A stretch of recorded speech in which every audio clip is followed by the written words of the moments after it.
इष्ट में विश्वास से सब फलित हो जाते हैं। इष्ट में विश्वास से सब फलित हो जाते हैं। असंभव लगने वाले भी संभव हो जाते हैं। काज सकल संसार के पल में संभव हो जाते हैं। राम राम के कहने से सब संभव हो जाते हैं। प्रभु के नाम के उच्चारण से एक भक्त का किस प्रकार कष्ट दूर हुआ, कैसे प्राण रक्षा हुई, कैसे उसकी नौकरी बची। उसके इस अनुभव को सुनकर निश्चय ही हम आप भी और अधिक श्रद्धा, विश्वास और प्रीति से प्रभु के नाम का उच्चारण करेंगे और निश्चय ही अपने कष्टों से मुक्ति प्राप्त करने का एक सफल प्रयास अवश्य कर पाएंगे। जय श्री हरि। पूज्य गुरुदेव के चरणों में बारंबार प्रणाम। कल्याण में बीपी प्रजापति का एक अनुभव है कि किस प्रकार भगवान बजरंगबली की कृपा से उनका कष्ट दूर हुआ। वे लिखते हैं कि लगभग 7-8 वर्ष पूर्व की बात है। उस समय BP Prajapati ji Thakurganj railway station में सहायक स्टेशन मास्टर के पद पर कार्य करते थे। एक दिन की घटना है, वे अपनी ड्यूटी पर थे और साइडिंग जो लाइन पर हाइपर का एक डिब्बा मालगाड़ी में उन्हें जोड़ना था। हाइपर एक विशेष प्रकार का डिब्बा होता है जिसमें केवल गिट्टी का लदान किया जाता है। डब्बा जोड़ने के लिए जो ही इंजन साइडिंग लाइन पर गया, संयोगवश हाइपर के डिब्बे में इंजन का एक हल्का सा धक्का लगा, जिससे हाइपर का डब्बा अपने आप आगे की ओर लुढ़कने लगा। साइडिंग लाइन के अंतिम छोर में एक अति साधारण स्तर का अस्थायी अवरोधक लगा हुआ था। अवरोधक के पीछे की ओर 10-15 फुट गहरी एक बड़ी खाई थी जो पानी से लबालब भरी थी। हाइपर का डब्बा जब अपने आप लुढ़कने लगा तो शर्टिंग करने वाले कर्मचारी उसे रोकने का प्रयास करने लगे, किंतु वे सब असफल रहे।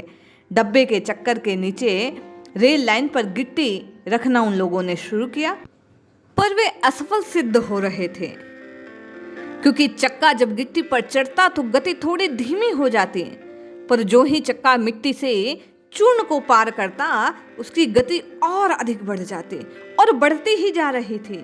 खाई अब मुश्किल से 6-7 फीट की दूरी पर थी। परिणाम स्पष्ट दिखाई दे रहा था। सर्टिंग करने वाले सारे कर्मचारी हताश होकर एक दूसरे का मुंह ताक रहे थे। सभी किन कर्तव्य मूढ़ थे, ये देख मैं भी हतप्रभ था। मैंने भी उसी क्षण अदम्य साहस बटोरकर अपने इष्ट देव श्री हनुमान जी का स्मरण किया। जय बजरंगबली का उद्घोष करते हुए मैं डिब्बे के सामने जाकर लाइन पर पीठ की ओर चलते हुए अपने दोनों हाथों की हथेलियों से डिब्बे को रोकने का प्रयास करता रहा। पीछे हटने के क्रम में मेरा एक सैंडल टूट गया, पर डिब्बा 2-3 फीट चलने के बाद यकायक रुक गया। शर्टिंग करने वाले सारे कर्मचारी ये दृश्य देखकर आश्चर्यचकित और ठिठके से रह गए। मैं भी विचार कर रहा था कि ये क्या हुआ। मैंने अपनी दोनों आंखें मूंदकर संतोष और आत्मविश्वास से एक दीर्घ श्वास लिया और आश्चर्य से अधिक अपने आराध्य देव भगवान हनुमान जी पर कृपा की ओर गर्व की दृष्टि से और उनकी ओर कृतज्ञता के भाव से देखने लगा। अपने प्रयत्नों से ये रोक पाना मैं जानता था कि असंभव है। मेरे साधारण से हाथ के जोर से वह रुक गया। मुझे आखिर इतनी शक्ति कहाँ से प्राप्त हुई। विश्वास हृदय में था कि श्री हनुमान जी ने ही मुझे वह शक्ति प्रदान करी।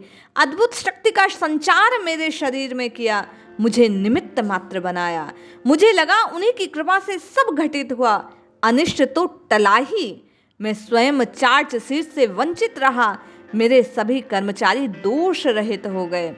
ये सच्चे मन से बजरंगबली के शरण में जाने का परिणाम था, हनुमान जी को पुकारने का परिणाम था, जय बजरंगबली के उस उद्घोष का परिणाम था।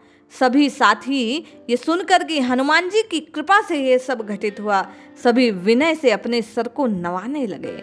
इस घटना ने मेरे जीवन को बदल दिया।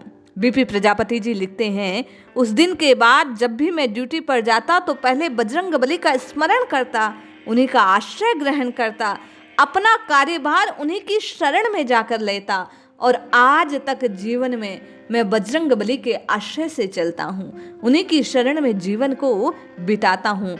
यदि हम आप भी इनकी तरह प्रभु पर विश्वास रख प्रभु को पुकारते रहे तो निश्चय जाने एक दिन हम आपका भी कल्याण सुनिश्चित है।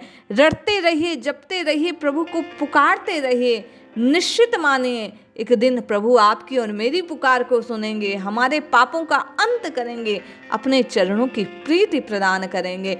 इसलिए जपते जपते जपते रात दिन प्रभु को पुकारते रहिए, निश्चित ही कल्याण होगा। जय श्री हरि।